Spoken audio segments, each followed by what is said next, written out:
Well, this is the closet. These are where all the shirts are. Starting with January 1st here. You got Ustream TV, the first shirt that I wore, and all 4 months of this year are up. January, February, March, and April. And I plan on donating each month's shirt sometime. I've got a couple companies that are interested, and they want the 30 shirts, so I'm going to send a box of 30 shirts to some people. Hopefully some kids will wear them. They'll make them into a gigantic quilt. Anything fun that they can do with the shirts. And you can see the rest of the hangers are all here, waiting for more clothes, more shirts to show up for me to hang up and start wearing.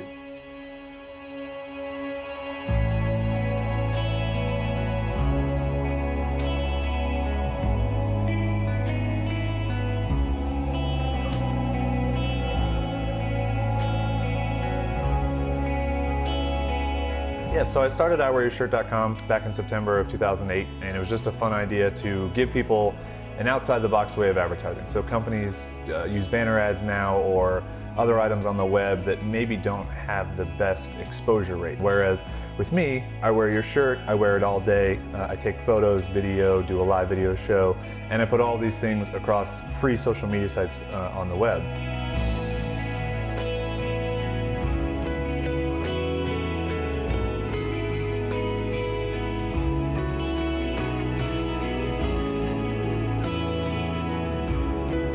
On iwearyourshirt.com there's a calendar, and it started 2009 with January 1st at $1. Every day from there goes up another $1, so January 2nd was $2, up until December 31st at $365. Then I've sold 321 days so far, and it's only April 1st. And the original idea was to wear a different shirt for like $100 a day, until I realized that there's no excitement to get involved. Because the excitement's built on, it's $1, you're paying $1 for me to wear a shirt, and you get in early enough, you don't have to spend the $300. But by that time, people are like, oh, well, you know, now I want to get involved because he's already sold this many days.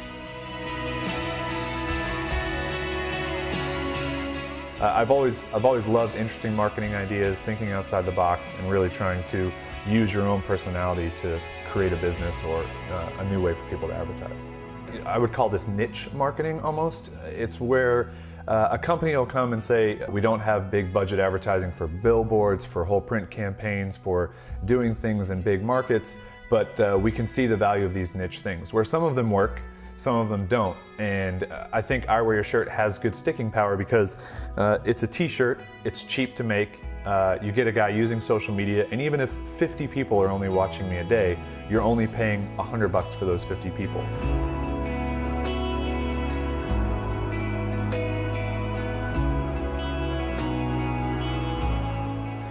Before January 1st, I was probably spending 10 to 12 hours a day just emailing alone. And I would email tons of people, tons of companies, all of my contacts daily, and not selling them on the idea, but just saying, hey, check out this idea. If you know anybody who might be interested, share it with your friends. When I first started iwearyourshirt.com, it wasn't an immediate success. I didn't have all these days sold right away, so I had to keep going. I had to keep telling myself, hey, you know, this is new. People haven't heard of an idea like this before. You just got to keep chugging along and, you know, be persistent with it. Don't give up, and don't try and spend 1 hour a day and wonder why it's not working. The biggest thing for me was keeping up with all these social media things. I now have over 7,000 followers on Twitter. My Facebook profile, I had 300 or 400 friends that were actually friends and contacts, and I was nervous about opening these things up. I was nervous about getting on Twitter, which I'd never used. So these were all things that I had to get over and just say, you know what, let's do this. So I did those things and no one came. And I was like, wait, I got over all those barriers. But that wasn't it. I had to keep doing it. I had to keep making videos. I had to keep getting on live video on Ustream. I had to keep talking to people. I had to keep emailing. And that's really what did it. If you have an idea for a business and you think it's great, go for it. You need to put yourself out there, you need to do it. You need to get past that 95%. And I think a lot of people do that with businesses that fail. They get to 95%, they have some backlash, they have some things that go wrong, and they can't finish the 5%. I understood that this wasn't going to start right away, that I needed to stay in for the long haul for that 5% to finish. You can't just give up when things aren't going your way. But you want to make sure that you finish things.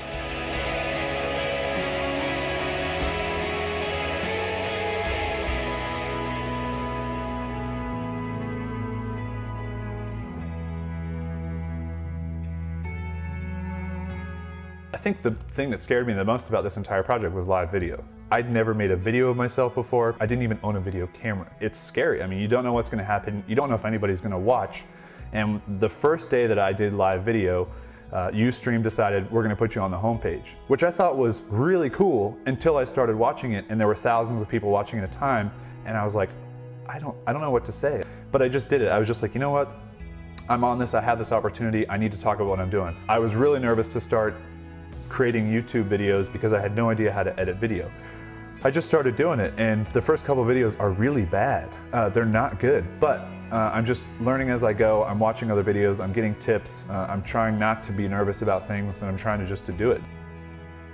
These little advertising ideas, and I say little because it's one person doing this. It's not little in size and scope, but it's little in that I'm one person wearing a shirt, but I'm getting you thousands of hits on your website a day, or I'm increasing your sales by 40% like I did with a monthly sponsor.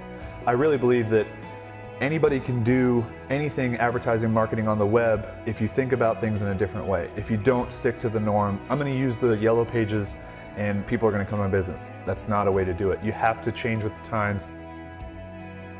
So for the rest of 2009, I'm obviously going to keep wearing shirts.